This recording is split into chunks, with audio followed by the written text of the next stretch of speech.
स्थापकाय च धर्मस्य सर्वधर्मस्वरूपिणे अवतारवरिष्ठाय रामकृष्णाय ते नमः। जननीं शारदां देवीं रामकृष्णं जगद्गुरुं पादपद्मे तयो श्रित्वा प्रणमामि मुहुर्मुहुः। नमः श्रीयतिराजाय विवेकानन्दसूरये सच्चित्सुखस्वरूपाय स्वामिने तापहारिणे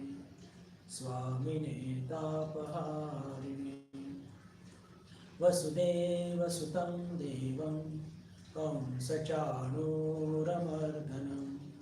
देवकी परमानन्दं कृष्णं वन्दे जगद्गुरुं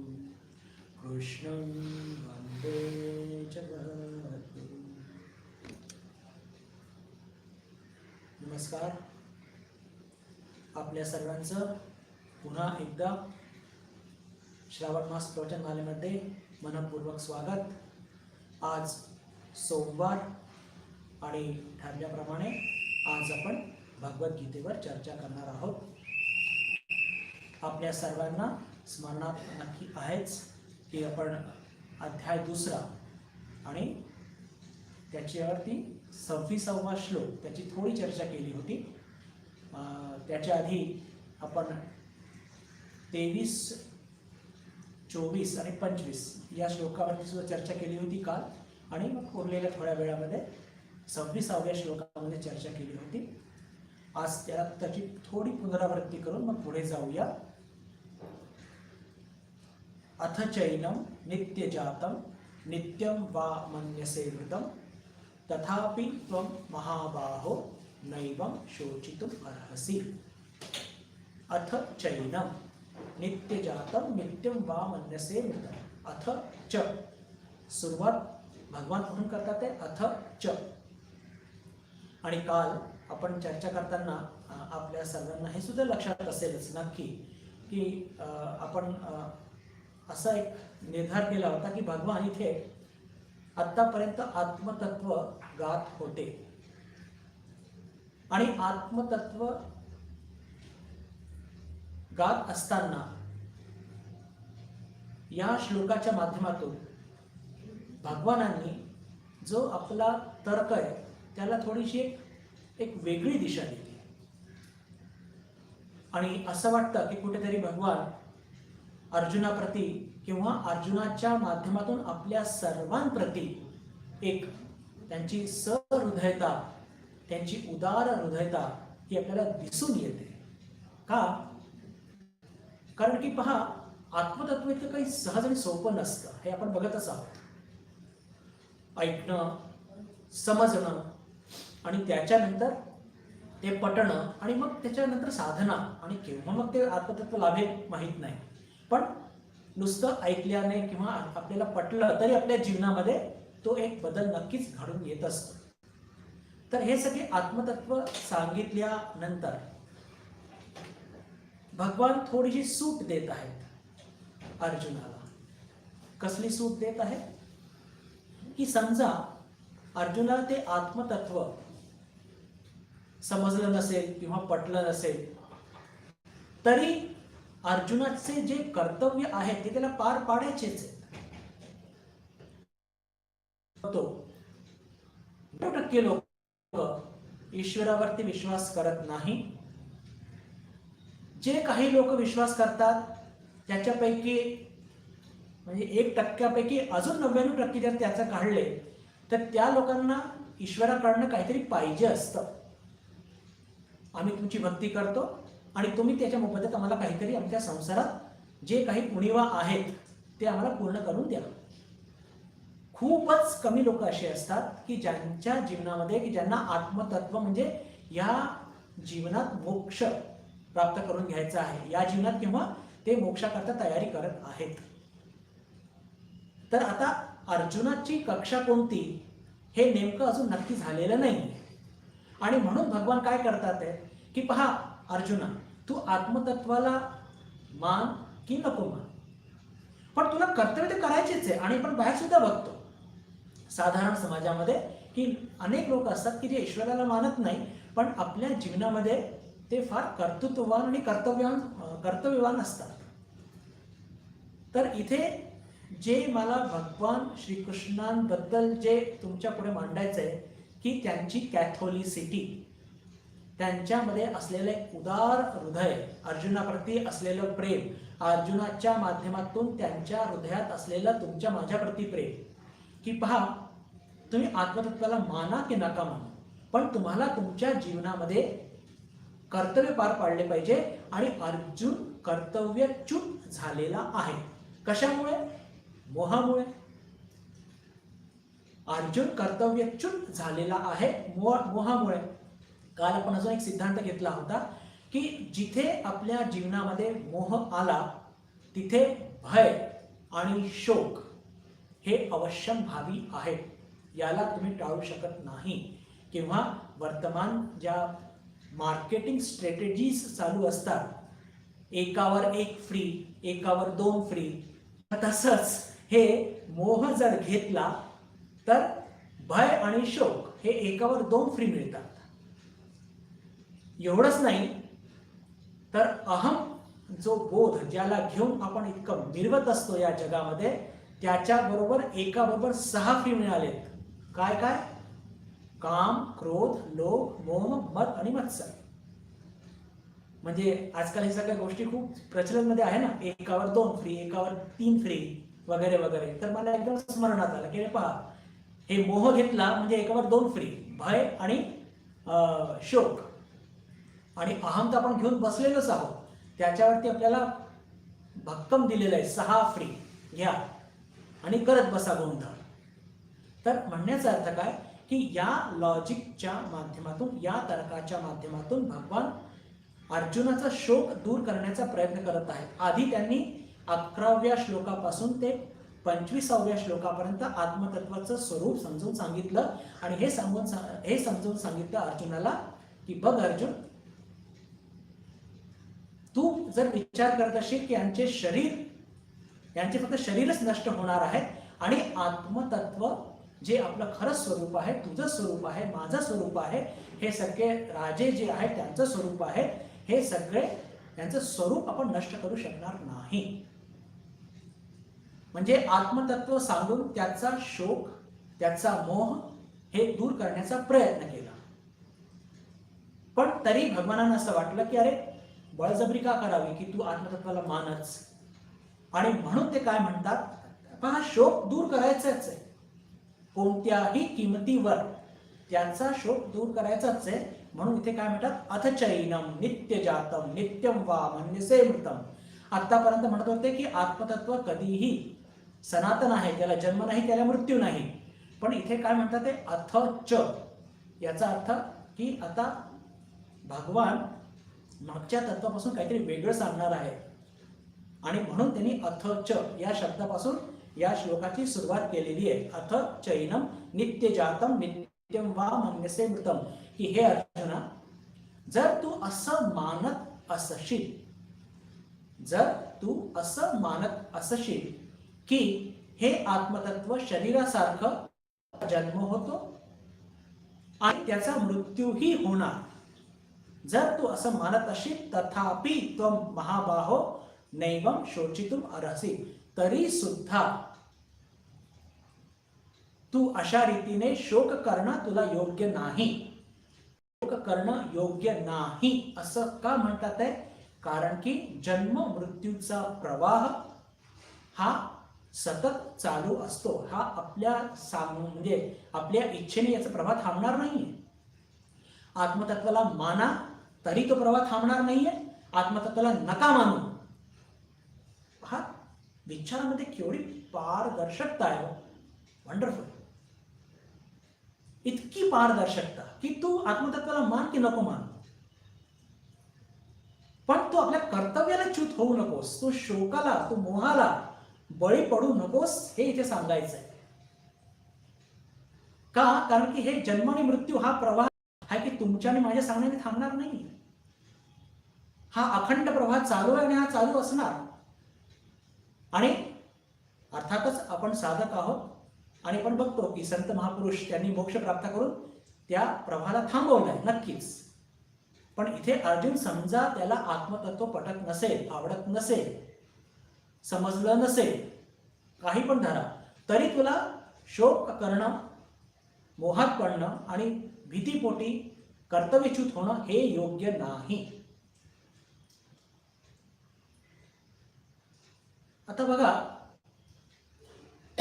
की जेव्हा जेव्हा आपण एक उदाहरण घेऊया की जेव्हा कधी आपण बी पेरतो जमिनीत एखाद्या फळाची, काय टणक ती बी असते आणि ती बी पेरल्यानंतर काय होतं, ते आपण पाणी वगैरे देतो, खत देतो, मग ते बी तिचे जे फार कडक टरफल असतं ते फाटतं आणि त्यातून एक बारीक अंकुर हा बाहेर येतो आणि अंकुर मग तो थोडा मोठा होतो, जमिनीच्या बाहेर येतो, त्याला पालवे फुटतात, तो थोडा त्याचं रोपटं तयार होतं आणि मग काही वर्षांनी असं सुंदर वृक्ष तयार होतं. म्हणजेच काय की आधी बी जी असते त्या बीचा मृत्यू होतो, ती फाटते आणि त्यातून अंकुर निघतो. म्हणजेच काय, जुनं रूप सोडणं आणि नवीन रूप ग्रहण करणं त्याला जन्म म्हणतात. नवीन रूप सोडणं त्याला मृत्यू म्हणतात आणि नवीन रूप ग्रहण करणं त्याला जन्म म्हणतात. आणि हा प्रवाह आपण थांबवू शकतो का? अरे आपण थांबवलं तर हे सगळे जगातले सगळ्या हा प्रवाह थांबून जाईल. आपण स्वप्न बघतो, स्वप्नामध्ये काहीतरी आपण कल्पना करू की आपल्याला फार काहीतरी फार यश मिळालेलं आहे, पण जागी झाल्यावरती त्या यशाचा आनंद आपण साजरा करत असतो का? नाही. ते स्वप्न होतं आणि स्वप्न भंग पावल्यानंतर आपण जागी होतो आणि हसतो फक्त आणि आपण आपल्या दैनंदिन दिनचर्याला पुन्हा लागतो. म्हणण्याचा अर्थ काय की स्वप्नाच्या आधी स्वप्न निर्माण झालं, स्वप्न भंग पावलं, हा प्रवाह चालू आहे. स्वप्नात यश मिळालं म्हणून मी काही फार असं त्याला घेऊन साजरा करतो किंवा त्यालाच घेऊन थांबलेला असतो जीवनाचा प्रवाह, असं काही नसतं. अजून एक छोटं उदाहरण घेऊया की आपण घरामध्ये लहान मुले मुली असतात, 6 महिन्याचे, 8 महिन्याचे, 1 वर्षाचं, आणि आपण सगळे त्याला किती कौतुक करतो, त्याचे खेळतो, त्याला खाऊ घालतो, त्याला घेऊन फिरायला जातो, पूर्ण घराचा केंद्रबिंदू असतो. पण याचा अर्थ असा कधी होत नसतो की त्या लहान बाळाने आपण सर्व त्याच्यावरती प्रेम करतो म्हणून त्याने कधी मोठं व्हायचंच नाही, आणि असं आपण प्रयत्न जरी केला तरी ते शक्य नाही. नाही हो, ते लहान बाळ त्याला लहानच राहू द्या. अरे कसं शक्य आहे? नाही ते आम्हाला फार गोंडस येते आणि त्यांनी तसंच राहायला पाहिजे, आम्ही त्याचे खेळू, खाऊ घालू, त्याला फिरायला घेऊन जाऊ, त्याचं कौतुक करू. अरे ठीक आहे, पण ते जेव्हा 1.5-2 वर्षापर्यंत असतं तेवढंच. जसं जसं त्याचा मोठा होतो त्याच्याकडे आपली बघण्याची दृष्टी सुद्धा बदलत जाते.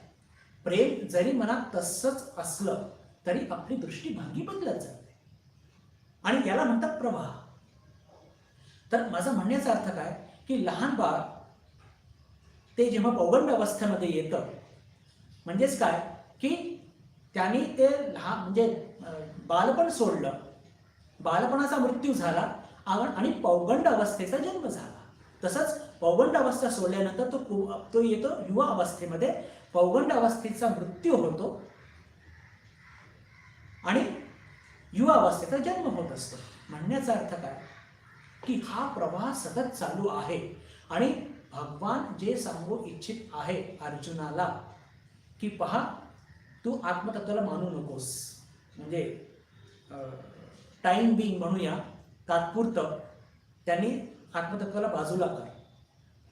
आणि आत्मतत्वाला बाजू करून सुद्धा ते काय म्हणतात ते की पहा, जन्म मृत्यूचा हा प्रवाह सतत सुरू आहे आणि जर या सगळ्या राजांना, आचार्यांना, जे गुरु द्रोण आणि भीष्म पितामह, हे जरी तू असं विचार केला तरी हे काय मृत्यूपासून वाचणार नाही. मृत्यूपासून वाचणार नाहीये म्हणजेच काय की करण्याचं काही कारण नाहीये आणि तुला तुझं कर्तव्य पार पाडलं पाहिजे.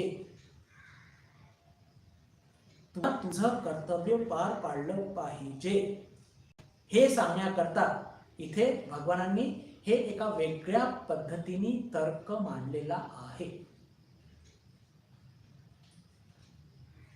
इथे एक छोटासा प्रश्न एक घेऊया की मनुष्य मोहात का पडतो?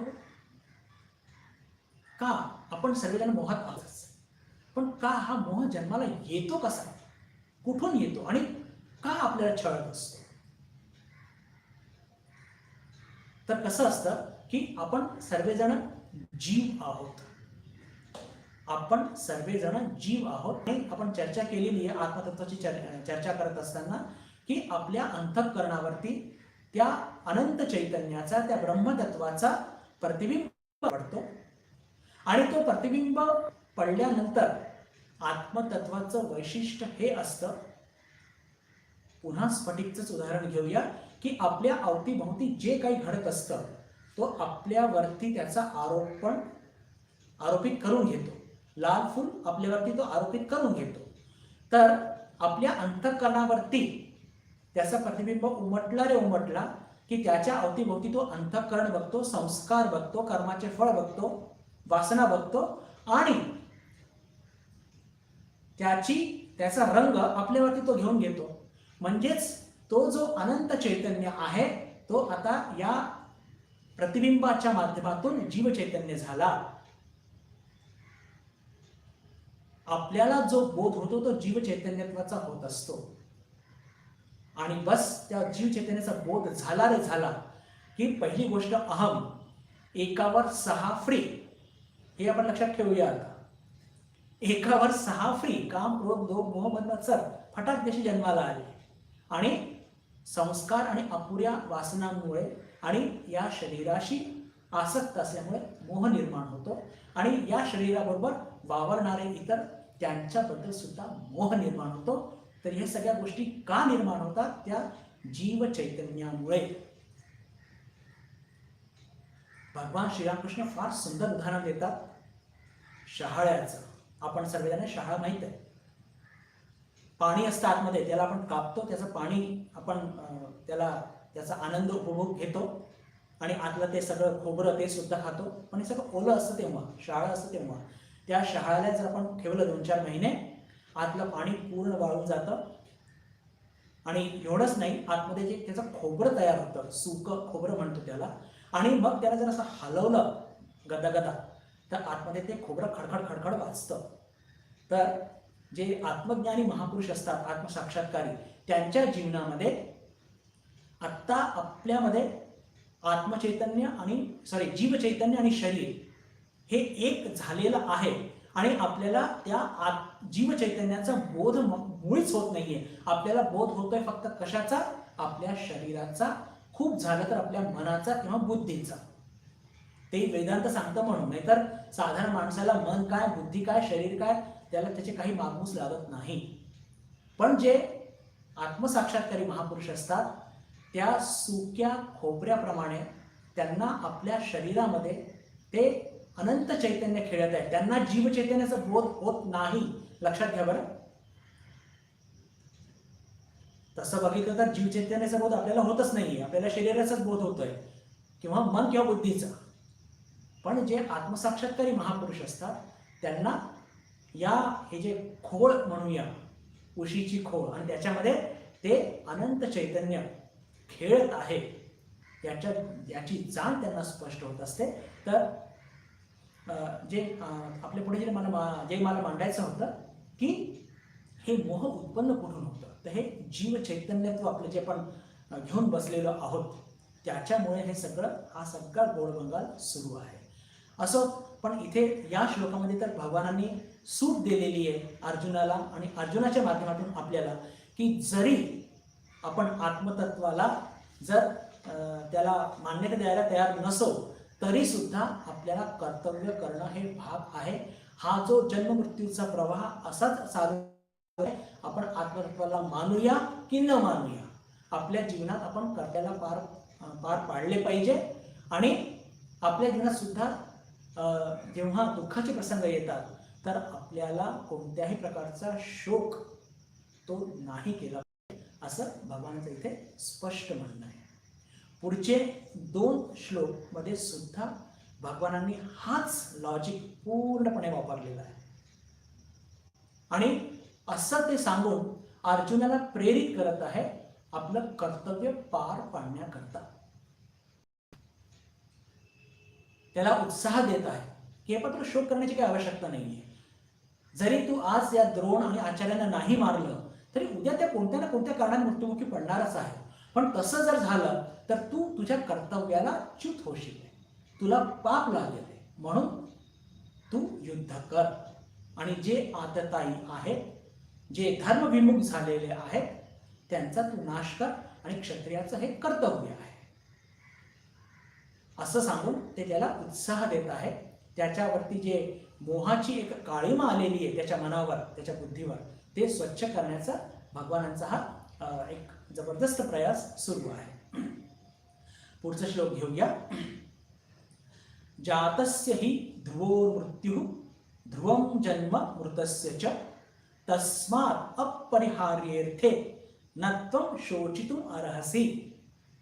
ज्या शब्दावरती मी काल जोर दिला होता त्याच्यावरती आज पुन्हा जोर देऊ इच्छितो. शोचितुम अर्हसि. 26व्या श्लोकामध्ये सुद्धा पहा शेवटचा शब्द तोच आहे, शोचितुम अर्हसि. म्हणजे काय की म्हणून तू या मृत्यूला शोक करत, म्हणजे तू आधीपासूनच काहीतरी अँटिसिपेट करून, काहीतरी अनुमान करून तू शोक करत बसलेला आहे, म्हणून तुझ्या जीवनात भीती आणि मोह निर्माण झालेला आहे. तर शोचितुम अर्हसि, शोक करणं तुला योग्य नाहीये. का नाहीये? जातस्य हि ध्रुवो मृत्यू. जे जन्म, ध्रुव म्हणजे निश्चित, अटळ, निश्चित अटळ असं या अर्थाने त्याचा शब्दाचा वापर होत असतो. जातस्य हि मृत्यु ध्रुवं जन्म मृतस्य च. जे कोणी या पृथ्वी तलावर जन्माला आले आहेत, वृक्ष, लता, दरी, डोंगर, पशु, प्राणी, मनुष्य, जातस्य हि ध्रुव मृत्यू, की त्या जे कोणी जन्माला आले आहे त्याचं मृत्यू ध्रुवम, अट्टळ आहे, कोणी टाळू शकत नाही. आत्मसाक्षात्कार झालं तरी काय होतं? आपण बघतो की कितीच अवतार आले, त्यांनी जन्म घेतला, करुणापोटी कार्य संपलं, देह सोडून दिला. आता ते देह सोडतात आणि आपल्याला सोडावा लागतो, हा एक फार मोठा अंतर आहे. तो एक वेगळा विषय, त्याच्यात मी सध्या शिरत नाही. पण यस, जन्माला आलंय ना, मृत्यू हे अटळ आहे. ध्रुवम जन्म मृतस्य च. आणि जे मृत्युमुखी पडले त्यांचा जन्म सुद्धा निश्चित आहे. इथे नक्की असं ऐकल्यानंतर भगवानाच्या मुखातून एक प्रश्न आपल्या सगळ्यांच्या मनामध्ये निर्माण झालाच पाहिजे की अहो महाराज, मी साधना करतोय, उपासना करतोय, मोक्ष करता, आणि तुम्ही म्हणताय की ध्रुवम जन्मस्य, मग आमचं काय होणार? काळजी करू नका. हा जे लॉजिक वापरला आहे, हे जे तर्क वापरले गेलेलं आहे भगवानांनी, हे साधारण माणसांकरता वापरलं गेलेलं आहे. साधारण म्हणजे की ज्यांना मोक्ष काय माहीत नाहीये आणि त्या भानगडीत ते पडू इच्छित नाहीये, त्यांच्याकरता काय आहे की जर त्यांनी प्रामाणिक केली, त्यांच्या जर मनामध्ये व्याकुळता आहे, साधना, उपासना, सेवायोगच्या माध्यमातून त्यांनी आपलं हृदय विशाल केलं आणि जर त्यांना ईश्वराच्या कृपेने जर मोक्ष लाभलं, त्यांचा जन्म होणार नाही. मात्र मग इथे असं का म्हटलंय भगवानांनी? इथे म्हणण्याचा भगवानाचा अर्थ म्हणजे 26व्या श्लोकापासून भगवानांनी तर्काची पद्धत बदलली आहे, म्हणून तसं म्हटलेलं आहे. आपण बघतो मग जो तर्क त्यांनी 26 मध्ये घेतलेला आहे तोच इथे ते घेत आहेत. आणि तरी बघतो की समजा आत्मसाक्षात्कार झालाच आपला, या जन्मातच झाला, तरी आपलं जे काही प्रारब्ध संपल्यानंतर देह तर सोडावाच लागणार. म्हणजे कोणत्याही परिस्थितीमध्ये भगवानाचं वाक्य काही खोटं ठरत नाहीये, माझं हे म्हणणं आहे. म्हणजे आपण साधक आहोत आणि आपल्याला घाबरण्याचं कारण नाहीये की अरे मग मला पुन्हा जन्म घ्यावा लागला तर मग ती साधना कशाला करायची, असं नव्हे. मृत्यूनंतर ज्यांचा मोक्ष झालेला आहे त्यांना त्यांचा जन्म नाहीये. आणि समजा आपला मोक्ष समजा आपल्याला मिळालं सर्टिफिकेट देवाकडनं की झाला यांचं मोक्ष, पण जोपर्यंत प्रारब्ध आहे तर शरीर तर असणारच. पण शरीर जोपर्यंत प्रारब्ध आहे तोपर्यंत असणार, पण त्याच्यानंतर मग जन्म नाही असो. पण हा जो तर्क भगवानांनी वापरला आहे तो साधारण माणसांकरता वापरला की जे आत्मतत्वाला मानत नाही, ईश्वराला मानत नाही किंवा या सगळ्या गोष्टींवरती त्यांचा विश्वास नाहीये. पण त्यांना हे तर मानावंच लागेल की जातस्य हि ध्रुवोर मृत्यू, की ज्यांचा जन्म झालेला आहे त्यांचा मृत्यू निश्चित आहे, आणि ज्यांचा मृत्यू झालेला आहे त्यांचा जन्म हे सुद्धा निश्चित आहे. आता भगवान हे या शोकावरती इतका भर का देत आहेत? कारण की साधारण मनुष्य जो असतो, जर त्याच्या जीवनात काही असे कटू प्रसंग निर्माण झाले जे की तो सहन करू शकत नाही, तर हे शोक हा अत्यंत म्हणजे म्हणतो की दुःखदायी असतो. तेवढंच नाही, अनेकदा अनेकांच्या जीवनामध्ये जीवनाला कलाटणीच मिळून जाते आणि अनेक जण कर्तव्यच्युत होतात. आपण बघतच आहोत. अर्जुन तर म्हणतोच आहे की मी युद्धच लढणार, मोहात सापडून अज्ञानामुळे. अजून एक सुंदर एक गोष्ट आठवत आहे. आपल्यापैकी कदाचित अनेकांनी ती आधी ऐकली असेल, फक्त संदर्भ आहे म्हणून सांगतो. भगवान बुद्धांच्या जीवनातली, भगवान बुद्ध हे विहार करत करत आणि त्यांचं जे धर्माच्या जो त्यांची पद्धत होती ते सगळे नीती नियम सांगायचे जास्त, ते सांगत सांगत फिरायचे, विहार करायचे. आणि फिरता फिरता एका गावी पोहोचले आणि नेमकं त्या दिवशी त्या गावामध्ये एका स्त्रीने आपल्या एकुलत्या एक मुलाचं ती हरवून बसली होती. त्या बाईचं नाव होतं किसा गौतमी. आता एका आईला याच्यापेक्षा मोठं दुःख काय होणार की तिने तिचा मुलगा नेहमी करता हरवून दिलेला. ती शोकाने वेडी पिसी झालेली होती एकदम. काय करून काय नाही. गावाच्या लोकांनी तिला समजवण्याचा प्रयत्न केला पण काही उपयोग त्याचा होत नव्हता. आणि तिच्या कानावरती ही बातमी आली की आज खूप मोठे महाराज आपल्या या गावात आलेले आहेत. तर ती धावली, हातामध्ये त्या बाळाचं त्या मुलाचं शव घेऊन धावली आणि म्हटलं की तुम्ही खूप मोठे महाराज आहात असं मी ऐकलंय आणि तुम्हाला काहीही करून माझ्या या मुलाला जिवंत करावं लागेल. आता पहा, हे जे थोर महापुरुष असतात त्यांना हे माहीत असतं की कोणत्या रोगाला कोणतं औषध. तिथे त्यांनी काही फार मोठे तत्वज्ञान नाही सांगितलं किंवा अशी फिलॉसॉफी सांगितलं नाही की प्रत्येक म्हणजे असं काहीतरी हो असंच होत असतं, काय करणार, असं काही नाही. त्यांनी तिला लागलीच सांगितलं की हो मी तिला आत्ता जिवंत करतो, काही प्रॉब्लेम नाही आहे, फक्त मला तू 5 घरातून थोडेसे मोहरीचे दाणे आणून दे. आता ह्यात काय मोठं आहे मोहरीचे दाणे आणणं. ती लागलीच उठली तळाक दिशी. ते म्हणते थांब थांब थांब, घाई करू नकोस, पण 5 घर मला असे पाहिजे की ज्या घरामध्ये आजपर्यंत कधी कोणाचाही मृत्यू झालेला नाहीये. बरं बरं बरं, मी तपास करते. सकाळ ते संध्याकाळ किसा गौतमी फिरली, घरोघरी फिरली की तुमच्या घरामध्ये काही मृत्यू आहे का कधी. प्रत्येक घराने म्हटलं की हो झालाय झालाय झालाय. संध्याकाळी पूर्णपणे थकून चूर झालेली किसा गौतमी येते आणि प्रभूंच्या पायी आपलं नतमस्तक होते आणि म्हणते की नाही प्रभू मला नाही मिळाले, असं एक पण घर नाही मिळालं. आणि तिच्या चेहऱ्यावरनच प्रभूंनी ओळखलं की मला हिला जे काही सांगायचं होतं हे तिला कळलंय की मृत्यू ही अवश्यंभावी आहे, इनएव्हिटेबल. आपल्या जीवनामध्ये हे जसं म्हणतात हे प्रवाह सुरू आहे, या प्रवाहाला कोणीही थांबवू शकत नाही. जुनं रूप सोडणं म्हणजेच मृत्यू आणि नवीन रूप ग्रहण करणं म्हणजेच जन्म. आणि हा प्रवास जर तू अर्जुन थांबवू शकत नाही तर तू शोकात पडून आपल्या कर्तव्याला च्युत का होत आहे. पहा, इथे कोणताही त्यांनी आत्मतत्वाचा काही लॉजिक दिलेलं नाहीये. अव्यक्तोयम, अविकार्योयम वगैरे वगैरे काहीच नाही. एकदम एक साधारण माणसाला जसं समजवायचं तसंच की जातस्य हि ध्रुवोर मृत्यू ध्रुवम जन्म मृतस्य च. तस्मात् अपरिहार्यर्थे नत्वं शोचितुम अर्हसि. हे जन्म मृत्यू हा बदल हे कसं आहे, हे अपरिहार्य आहे. आणि आपल्या जीवनामध्ये ज्या गोष्टी अपरिहार्य असतात तिथे विवेक हेच आहे की त्याला आनंदाने सहन करणे. आणि हे आहे साधकाचा एक योग्य एटिट्यूड. पहा, विचार करून बघा बरं.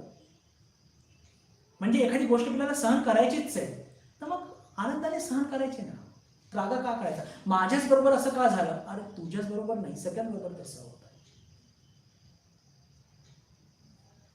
म्हणजे हे असे जे तर्क करतात ना, हे फार बालिश लोक असतात, अपरिपक्व त्यांना म्हणूया. नाही, माझ्याच बरोबर असं का झालं, मी असं कोणाबरोबर केलं नाही. तुम्ही कोणाबरोबर तसे वागलात नाही म्हणून तुमच्याबरोबर तसं होणार नाही असं कुठे लिहिलं आहे का. पण ते ऐकायला तयार नसतात, कारण की इतका आक्रोश असतो ना. आणि आक्रोश करून होतं काय हो, आपण आपली वेळ आणि एनर्जी आणि डोकं खराब करत असतो, बाकी काही होत नाही. या आपल्या आक्रोशाने या जगाचं न कधी काही बिघडलेलं आहे आणि प्राप्त तर काही होतच नाही. म्हणून काय अपेक्षित आहे, तितिक्षा या संदर्भात आपण आत्मबोधमध्ये चर्चा करणार आहोत पुढच्या काही वर्गामध्ये. आपल्या जीवनामध्ये जे काही गोष्टी अपरिहार्य असतात त्याला आनंदाने सहन करणे हेच म्हणतात त्याला तितिक्षा. आणि हेच अपेक्षित आहे. हाच एक साधकाचा ॲटिट्यूड आहे. हाच साधकाचा एक ॲटिट्यूड आहे. रामकृष्ण संघाचे वर्तमान 5 महाउपाध्यक्ष आहेत. त्यांच्यापैकी एक महाउपाध्यक्ष मी ट्रेनिंग सेंटरला असताना आम्हाला ते आचार्य म्हणून होते. त्यांच्या जीवनातला हा व्यक्तिगत एक उदाहरण मी सांगू इच्छितो. त्यांनी एका महापुरुषाची खूप सेवा केलेली आहे, प्राणपणाने सेवा केलेली आहे. त्यांची खूप श्रद्धा त्यांच्यावरती अजूनही आहे, पण ते आता नाही आहेत. म्हणजे ज्यांची सेवा केली, ज्या महापुरुषांची. तर जेव्हा त्या महापुरुषांनी शरीर सोडलं आणि ते शरीर सोडल्यानंतर ते बेलूर मठात त्यांची पोस्टिंग झाली. मग नवीन काहीतरी त्यांना ज्याला म्हणतो की पदभार देण्यात आला. नवीन काहीतरी त्यांना पदभार म्हणजे ट्रेनिंग सेंटरमध्ये त्यांची पोस्टिंग झाली. तेव्हा ते ब्रह्मचारी होते आणि आज ते रामकृष्ण संघाचे महाउपाध्यक्ष आहेत, 5 पैकी 1. तर ते ट्रेनिंग सेंटरला आले आणि ट्रेनिंग सेंटरमध्ये आल्यानंतर त्यांचं मन त्या महाराजांमध्ये इतकं गुंतलं होतं की त्यांना त्या ट्रेनिंग सेंटरच्या वर्ग, त्यांची ती ड्युटी कुठेच त्यांना काही थोडा पण इंटरेस्ट येत नव्हता. ते म्हणजे एखादी मृत शरीर कसं काम करतं तसं काम करत होते. आणि त्यावेळेसचे जे ट्रेनिंग सेंटरचे जे प्रिन्सिपल म्हणतो मी त्यांना, प्रिन्सिपल महाराज, त्यांनी ते बरोबर ओळखलं की या मुलाला येऊन जवळजवळ 15 दिवस झाले, पण हा मुलगा शरीराने इथे आहे पण याचं मन महाराजांमध्ये अजूनही आहे. महाराजांना प्रेम करणं काही वाईट नाही आहे, पण अर्थातच त्या गोष्टीला घेऊन किती दिवस जगणार, कारण की हे इनएव्हिटेबल आहे, अपरिहार्य. याला सहन करणं अपरिहार्यता आहे.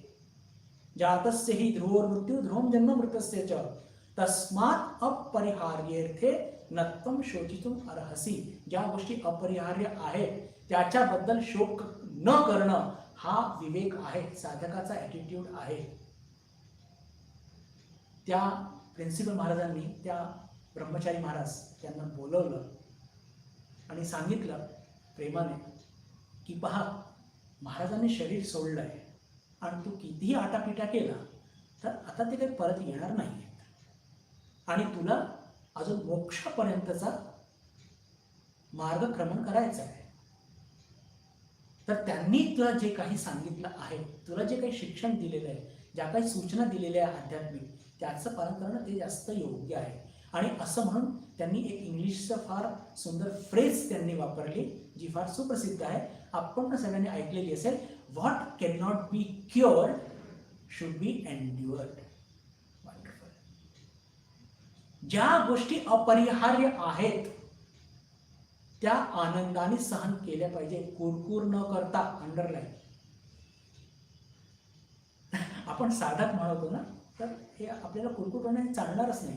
ते आपल्या सिलेबसमध्येच नसलं पाहिजे. माझ्याबरोबर वगैरे असं का झालं, असला काही प्रकारच नाही. हो, तुम्ही साधक आहात ना, तुमच्याबरोबरच होणार. का? कारण की मोक्ष तुम्हाला पाहिजे. आणि कसं आहे की मोक्ष प्राप्त करायचं आहे तर त्याची काहीतरी किंमत तर मोजावी लागेल ना. हो, साधारण 1 किलो बटाटे घ्यायला आपण जातो, आपल्याला किंमत मोजावी लागते लौकिक गोष्टीची, तर तिथं आध्यात्मिक गोष्टी आहे. नेहमी करता आपल्याला जन्ममृत्यू आणि या सगळ्या दुःखमय संसारापासून मुक्ती आपल्याला मिळणार आहे. ते इतकी काही सहज मिळेल का? काही न करता येथे पाहिजे जातीचे हे येड्या गबाळ्याचं काम नव्हे, जे सहन करू शकतात. तुम्ही बघा ना, कोणतेही संत त्यांच्या जीवनातले मग ती मीराबाई असो की कबीर असो, माताजी असोत, ठाकूरांनी साधना करून ते सगळं कापलेलं आहे आपल्या जीवनामध्ये. किंवा स्वामीजी असो, किती कष्ट सहन केले अमेरिकेमध्ये, आपण कल्पना सुद्धा करू शकत नाही. असो, तो थोडासा वेगळा विषय झाला. पण माझा म्हणण्याचा अर्थ काय की ज्या गोष्टी अपरिहार्य असतात, तस्मात अपरिहार्येर्थे नत्वम शोचितुम अर्हसी, आणि त्याच्या संदर्भामध्ये शोक करणं योग्य नाही. ज्या गोष्टी अपरिहार्य, असं घडलं, ठीक आहे, माझ्या करण्यासारखं काही नाही आहे ना, आय एक्सेप्ट इट, आणि कोणतीही प्रतिक्रिया न देता त्या गोष्टींनी सहन करतो. कारण की माझ्या हातात करण्यासारखं आता काहीच नाही आहे ना, काही उरलंच नाही. जे आहे ते म्हणजे त्याला स्वीकार करण्याशिवाय, आणि स्वीकार नाही केलं तरी बिघडणार आपलंच आहे बरं. कारण की आपण साधक आहोत. स्वीकार नाही केलं आणि आक्रोश करत बसलो तर पुन्हा तेच आहे की वेळ खराब करणं, डोकं खराब करणं, शक्ती खराब करणं. तर विवेक कुठे आहे की ज्या गोष्टी अपरिहार्य आहेत, जन्ममृत्यूचा हा प्रवाह आपल्या जीवनामध्ये हे बिलकुल इनएव्हिटेबल आहे. आत्मतत्वाला पुन्हा म्हणतो मी, भगवान म्हणतात म्हणजे की तुम्ही आत्मतत्वाला माना की नका माना, पण ही गोष्ट अशी आहे. अर्जुन, त्यांचा मृत्यू अवश्यंभावी आहे. कर्तव्य पूर्ण करून त्यांना मारायचं आहे की शोक करत बसायचं आहे? शोक करत बसशील तर तू पापाचा भागीदार होणार आहे. तू नक्की कर, बघ काय करायचं. एकदम विचारामध्ये पारदर्शकता ती स्पष्टपणे दिसून येते. पुढचा श्लोक घेऊया, 28वा. बिलकुल हेच तत्व, हाच तर्क भगवानांनी पुढे नेलेला आहे. अव्यक्तादीनि भूतानि व्यक्त मध्यानि भारत, अव्यक्त निधनान्येव तत्र का परिदेवना. स्पष्ट एकदम. अव्यक्तादीनि भूतानि व्यक्त मध्यानि भारत. हे ज्या शरीराला घेऊन तू शोक करत आहे अर्जुन, जे सगळे गुरुवर्य आचार्य किंवा भावंड यांना घेऊन यांचे शरीर जाणार असा विचार करून तू मोहात पडलेला आहे आणि तुला शोक आणि मोह आणि भीती झालेली आहे. हे जन्माच्या आधी होते का? नव्हते. आता तुला दिसतात आहे व्यक्त मध्यानि भारत, आणि जेव्हा हे मृत्युमुखी पडतील त्याच्यानंतर हे शरीर दिसणार आहे का? नाही दिसणार. तर भगवान असा प्रश्न विचारतात ते पहा, प्रश्न विचारून त्याची समजूत घालण्याचा प्रयत्न करतात ते. अव्यक्तादीनि भूतानि, भूतानि म्हणजे जीव, अव्यक्तादीनि भूतानि व्यक्त मध्यानि भारत, अव्यक्त निधनान्येव. म्हणजे हे जेव्हा अव्यक्त होतील तेव्हा काय होणार आहे की त्यांचं शरीर राहणार नाही. तत्र का परिदेवना. मग त्याच्याकरता तू शोक का करत आहे? जन्माच्या आधी या गोष्टी नव्हत्या, यांचे शरीर नव्हते. जन्म झाल्यावर ते अस्तित्वात आले आणि आता जगाचा निरोप घेतल्यानंतर हे शरीर राहणार नाही. आणि जर हे शरीर राहणार नाही, फक्त मध्येच हे उपलब्ध आहे, त्याच्याकरता इतका शोक का? पहा, हा जो तर्क आहे या तर्काला अजून एक आपण थोडी कुस्ती, एक सपोर्ट जोडूया. ती कुठली? तर ती मांडुक्य कारिका. आता मांडुक्य कारिका ही काय भानगड आहे? मांडुक्य उपनिषद हे नाव आपण ऐकलं असेल. त्याच्यावरती भगवान शंकराचार्य, त्यांचे गुरु गोविंदपादाचार्य आणि त्यांचे गुरु गौडपादाचार्य त्यांनी एक कारिका लिहिलेली आहे. म्हणजे आता आचार्य शंकर काय आपल्याला माहिती आहे, हातच जोडायचे आणि डोकं नतमस्तक व्हायचं बस. त्यांचे गुरु गौडपादाचार्य त्यांनी त्याच्यावरती कारिका लिहिली आहे आणि त्या कारिकेमध्ये त्यांनी एक सिद्धांत मांडलेला आहे. तो सिद्धांत मी तुमच्याकडे जसा ते तसा वाचून दाखवतो आधी, मग त्याच्यावर थोडी चर्चा करूया. आदावंतेच यन्नास्ति वर्तमानोपि तत्तत् तथा. आदावंतेच यन्नास्ति वर्तमानोपि तत् तथा. काय याचा अर्थ? की जी गोष्ट आधी नव्हती आणि जी वर्तमानमध्ये दिसत आहे पण भविष्यात राहणार नाही, तिचं खरं अस्तित्व नसतं. आणि का नसतं? कारण की मध्ये जे दिसत असतं आपल्याला, मध्ये दिसत असताना सुद्धा तिच्यामध्ये सतत बदल घडत असतो. आणि हा आपला अनुभवच आहे. अस्ति जायते वर्धते विपरिणमते अपक्षीयते म्रियते. म्हणजे मध्ये सुद्धा जर हे सगळे शरीर दिसत असतात तरी सुद्धा त्याच्यामध्ये सतत बदल घडत आहे. सतत जर बदल घडत असेल तर याचा अर्थ काय? सतत जर बदल घडत असेल याचा अर्थ की त्या गोष्टी स्थिर नाहीये आणि त्या गोष्टी स्थिर नसल्याने त्याचं अस्तित्व नाहीये. हे मांडुक्य कारिकामध्ये गौडपादाचार्य असं सांगतात. अव्यक्तादीनि भूतानि व्यक्तमध्यानि भारत अव्यक्त निधनान्येव तत्र का परिदेवना. की जे शरीर जन्माच्या आधी नव्हते, फक्त आता मध्ये दिसत आहेत आणि त्याच्यामध्ये सुद्धा सतत परिवर्तन घडत आहे. आणि जेव्हा आपण या जगाचा निरोप घेऊ तेव्हा हे शरीर राहणार नाहीये, तर त्याला घेऊन तू इतका दुःखी का होत आहे अर्जुना? हे तुझं शोक करणं, मोहात पडून शोक करणं हे मुळीच योग्य नाही, असं स्पष्टपणे भगवान सांगत आहे. तर या 3 श्लोकांच्या माध्यमातून एक छोटी चर्चा अजून करून घेऊ बंधू भगिनींनो, की आपण हे जे आपण चर्चा केली की मोहात का पडतो? जीव चैतन्यामुळे. म्हणजे आपलं जीव चैतन्यत्व आपल्याला मोहात पाडत असतं.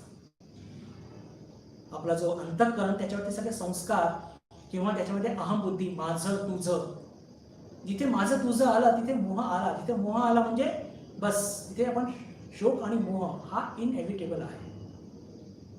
हा इनएव्हिटेबल आहे. म्हणून आपल्याला जे काम करायचं आहे ते काय? आपलं अंतःकरण ते स्वच्छ करायचं आहे. आपलं अंतःकरण ज्याच्यावरती संस्कार आहेत, अपुऱ्या वासना आहेत, कर्मांचे फळ आहे, हे सगळं, आणि अहमबोध की ज्याच्यामुळे 1वर 6 फ्री मिळालेत आपल्याला. आपण आनंद करतोय, अहो 1वरती 6 फ्री मिळाले. अरे पण ते 6 आपल्याला त्रास देते, याचं काय? म्हणजे आपण बाजारातून त्याच गोष्टी आणतो ना की ज्या आपल्या उपयोगी असतात, की उगीच आणतो काहीतरी पैसे खर्च करतो, नाही ना. अहो फ्री मिळतंय. एखाद्या खाऊ बरोबर समजा आपल्याला विष फ्री मध्ये मिळालं, घेणार का आपण? नाही घेणार. हे तसंच आहे. या अहम बरोबर 1वर 6 फ्री घेऊन बसून आपण वाटतं की अरे पण काय एक चतुराई केलेली. अरे चतुराई नाही केली, आपण फसल्या गेलेलो आहोत. तर ते आपल्याला नाहीसं करायचं आहे. असो, तर हा 28वा श्लोक सुद्धा इथे पूर्ण होत आहे. तर 26, 27 आणि 28 या 3 श्लोकांच्या माध्यमातून बंधू भगिनींनो आचार्य आपल्याला स्पष्टपणे जे सांगत आहेत की जरी आपण आत्मतत्वाला मानायचं किंवा नाही मानायचं हे आपण नक्की करायचं, पण त्याच्याच बरोबर या जगाचा प्रवाह हा जन्म आणि मृत्यूचा प्रवाह हा काही थांबणार नाहीये. आणि आपल्या जीवनामध्ये जर आपल्याला शोक कमी करायचा असेल तर आत्मतत्वाचा आधार घेऊन तसं जगणं तर खूपच उत्तम आहे. पण जर आपण आत्मतत्वाला नाही मानणार असं आपण धरलं, म्हणजे असं आपण गृहीत जरी जर धरलं तरी आपल्या जीवनामध्ये आपण मोहाला बळी न पडता शोक आणि भय त्याला नाहीसं करून आपलं कर्तव्य पार पाडलंच पाहिजे. आणि हे एक आपलं कर्तव्य आहे. आपण साधक असो वा नसो. म्हणजेच काय की अर्जुनाला ते वेगवेगळ्या पद्धतीने त्याचं कर्तव्य त्याने पार पाडलं पाहिजे याच्याकरता ते त्याला उत्साहित करतात आहेत, त्याला प्रोत्साहन देत आहेत. आता 29वा श्लोक घेऊया, त्याची थोडी सुरुवात करूया. 29वा श्लोक बंधू भगिनींनो, पुन्हा आत्मतत्व वरती भगवान येत आहेत. आणि 29वा हा श्लोक द्वितीय अध्यायामधला त्याला एक फार विशिष्ट आणि एक आगळं वेगळं महत्व आहे, फार आगळं वेगळं महत्व आहे. आणि ते का आहे आपण जसं जसं त्या श्लोकाच्या आत शिरूया आपल्याला ते लक्षात येणार आहे. आधी श्लोक वाचूया, त्याचा अर्थ थोडा समजून घेण्याचा प्रयत्न करूया आणि त्याच्यानंतर मग विवेचन चालू करूया. आश्चर्यवत पश्यति कश्चिदेनम आश्चर्यवत वदति तथैव चान्यः आश्चर्यवच्चैनमन्यः शृणोति श्रुत्वाप्येनं वेद न चैव कश्चित्. आश्चर्यवत पश्यति कश्चिदेनम आश्चर्यवत वदति तथैव चान्यः आश्चर्यवच्चैनमन्यः शृणोति श्रुत्वाप्येनं वेद न चैव कश्चित्. काय याचा अर्थ? एखादा महापुरुष या आत्मतत्वाला आश्चर्याप्रमाणे पाहतो आणि तसाच दुसरा एखादा महापुरुष या तत्वाचे आश्चर्याप्रमाणे वर्णन करतो. तसेच आणखी एखादा अधिकारी पुरुषच याच्याविषयी आश्चर्याप्रमाणे ऐकतो आणि कोणी कोणी तर ऐकूनही याला जाणत नाही.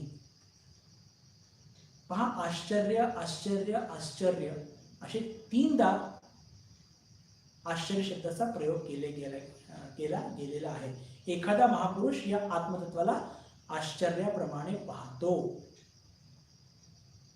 आता एखादी वस्तू कडे आपण आश्चर्याने का बघतो, साधारण चर्चा करूया. की ती इतरांपासून वेगळी असते म्हणून काहीतरी वेगळं आपल्याला आढळतं त्या वस्तूमध्ये. बाजारात आपण गेलो आणि कल्पना करा की फेब्रुवारीचा महिना आहे आणि अजून आंबे आलेले नाहीये, पण एखाद्या दुकानामध्ये किंवा एखाद्या ठेल्यावरती आपल्याला चांगले टसटशीत रसाने भरलेले मोठे असे हापूस सीझनमध्ये पहिल्यांदाच बघायला मिळाले आणि ते मार्च किंवा एप्रिलमध्ये येणारे आंबे फेब्रुवारीमध्येच मिळाले आपल्याला, तर आपण किती आश्चर्य बघतो, अरे इतके लवकर आंबे आले सुद्धा, आत्ता तर वसंत पंचमी गेली. आपण असं विचार करतो. म्हणजेच काय की जी थोडीशी मूर्खा वेगळी काहीतरी विशिष्ट गोष्ट असते त्याच्याकडे आपण नक्कीच थोडं आश्चर्याने बघतो. आणि हे आत्मतत्व कसं आहे हे तर म्हणजे सगळं जग एका बाजूला, पण हे आत्मतत्व एका बाजूला. का? ते आपलं खरं स्वरूप आहे. ते आपलं खरं स्वरूप आहे आणि ते प्राप्त करण्याकरता आपले संघर्ष सुद्धा सुरू आहे. म्हणजे फक्त आपलेच नव्हे तर ज्या लोकांना आत्मतत्व माहीत नाही तरी सुद्धा मी ज्या सिद्धांताकडे तुमचं लक्ष वेधू इच्छितो जर त्याच्याकडे लक्ष द्या. आपण सर्वजण ज्ञातपूर्वक आत्मतत्वाच्या शोधात आहोत, पण साधारण लोक ज्यांना आत्मतत्व माहीत नाहीये, मोक्षाची इच्छा सुद्धा नाहीये, तरी सुद्धा त्यांचा संघर्ष त्यांना त्या परफेक्शनकडे नेत आहे. बरं लक्षात ठेवा. स्वामी विवेकानंदाचं एक फार सुंदर वाक्य आहे. Everyone is playing. Everyone is playing. Someone consciously, someone unconsciously. Those who play consciously, we call it religion. म्हणजे जगातले हे सगळे संघर्ष जे सुरू आहे ना, आत्मतत्वाला प्राप्त करण्याकरता, ती उणीव पूर्ण करण्याकरता सुरू आहे. काही लोकांना वाटतं की पैसे कमवल्याने मला पूर्णत्व प्राप्त होईल, कोणाला वाटतं की मी काही पेंटिंग केल्याने मला पूर्णत्व प्राप्त होईल, कोणाला वाटतं मी क्रिकेट खेळल्याने पूर्णत्व प्राप्त होईल, म्हणून त्या त्या पद्धतीने ते प्रयत्न करतात आहे. आज नाही तर उद्या त्यांना त्या मार्गावरती यावंच लागेल आहे. आणि आपण हे सर्व मागच्या अनेक जन्म करून चुकलो आहोत आणि आपला अनुभव आपल्याला सांगतोय की नाही, ते सगळं मूर्खपणा होता आणि म्हणून आता आपण कॉन्शियसली या मार्गावरती आलेलो आहोत. म्हणून स्वामी म्हणतात की those who play consciously we call it religion. याला भगवानांनी इथे म्हटले ना, आश्चर्यवत पश्यति कश्चित एनम. एनम एनम हा शब्द बंधू भगिनींनो आपण गेल्या 5-7 श्लोकापासून सारखं ऐकतो. एनमचा अर्थ काय? हा आत्मा. आता मी जर असं म्हटलं तो आत्मा, त्याचा अर्थ काय होतो? म्हणजे तो कुठेतरी दूर आहे, कुठे काय माहिती. तो म्हणणार तो रमेश, म्हणजे जो रमेश आपल्या जवळ नाहीये आणि आपल्याला त्याला इंडिकेट करायचं असेल तर काय म्हणतात, अरे तो रमेश, तो मुंबईला असतो वगैरे आपण असं म्हणतो. पण जर तो रमेश इथे बसला असेल तर हा रमेश. तर एनमचा अर्थ काय इथे, जे मागच्या जवळजवळ 6 ते 7 श्लोक आपण जर बघितलं तर 7 श्लोकापासून आपल्याला ते एनम एनम हा शब्द ऐकायला मिळतोय. त्याचा अर्थ हा आत्मा. आणि तो मुद्दाम का असा भगवानांनी वापरलाय त्याचं एक फार महत्व आहे. आणि म्हणून मी या शब्दाकडे आपल्या सर्वांचं लक्ष वेधू इच्छितो. त्याचं कारण असं की पहा, भगवान हे एनम शब्द सांगून आपल्या मनावरती बिंबवू इच्छित आहेत काय, की हे आत्मतत्व हा तुमचा आत्मस्वरूप आहे आणि याच्यासारखा जवळचा अजून कोणताही तत्व तुमचा नाही आहे. तुमचं ते स्वरूप आहे, तुमचा तो अधिकार आहे. त्याच्यासारखं स्पष्ट प्रत्यय अनुभव तुम्हाला जीवनामध्ये अजून कसलाच येऊ शकत नाही. पहा, हे सगळ्या गोष्टी आपल्याला खूप समजावे लागतील बरं. भगवानांनी हे जे सगळे प्रश्न शब्द वापरलेत ना, हे उगीच नाही वापरले. तो आत्मा म्हणून काही दुसरा शब्द नाही वापरला, एनम वापरलाय. हा आत्मा का का असं का वापरलं? कारण की ते सांगू इच्छित आहेत आपल्याला की अरे हे जगातमध्ये सगळ्यात जवळची काही गोष्ट जर असेल तुमच्या या जीवनामध्ये तर ते हे आत्मतत्व आहे. ते तुमचं स्वरूप आहे, सगळ्यात जवळचं आहे. आणि ते प्राप्त करण्याकरता तुम्ही संघर्षरत व्हा. म्हणून त्यांनी हा आत्मा, तो आत्मा कधी नाही वापरला. हा आत्मा एनम एनम. आणि तो आत्मा कसा आहे? आश्चर्यवत पश्यति कश्चन एनम. म्हणजेच काय की हे आत्मतत्व जे आहे, ह्या आत्मतत्वाला कोणी आश्चर्यासारखं बघतं. आश्चर्यासारखं का? आताच आपण चर्चा केली की आपल्या जीवनामध्ये आपण आश्चर्यासारख्या गोष्टी आश्चर्यपूर्वक त्याच गोष्टींना बघतो की ज्या गोष्टी काहीतरी विलक्षण असतात, काहीतरी वेगळ्या असतात.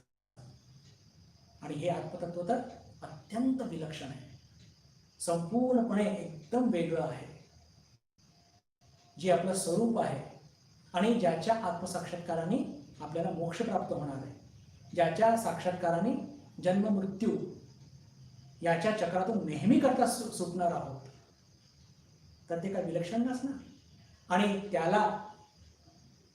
त्या आत्मतत्वाला जर आश्चर्याने नाही बघायचं तर मग कशाला बघायचं? म्हणून इथे भगवान म्हणतात आश्चर्यवत पश्यति कश्चित एनम, की हा आत्मतत्वाकडे काही लोक आश्चर्याने बघतात. आश्चर्यवत वदति तथैव चान्य. म्हणजेच काय की या आत्मतत्वाच्या संदर्भात काही लोक आश्चर्याने बोलतात. कोण बोलतात? जे आत्मसाक्षात्कारी महापुरुष आहे, विशेष करून उपनिषदांचे ऋषी किंवा आपले जे अवतार ज्यांना म्हणतो आपण ते. त्याच्यानंतर आश्चर्यवच्चैन मन्य शृणोती. आणि काही लोक या आत्मतत्वाच्या संदर्भामध्ये फार आश्चर्याने ऐकतात आणि ऐकलंच पाहिजे की अरे असं काही शक्य आहे का, असं होतं का, म्हणजे काही गोष्टी ज्या आपल्या मन आणि बुद्धी आणि इंद्रियांच्या पलीकडे खरंच काही आहे का, खरंच असं आहे का. आणि श्रुत्वा पेन्नम वेदन चैव कश्चित, म्हणजेच काय की ऐकल्यानंतर सुद्धा काही लोक ऐकून सुद्धा त्याला जाणत नाही.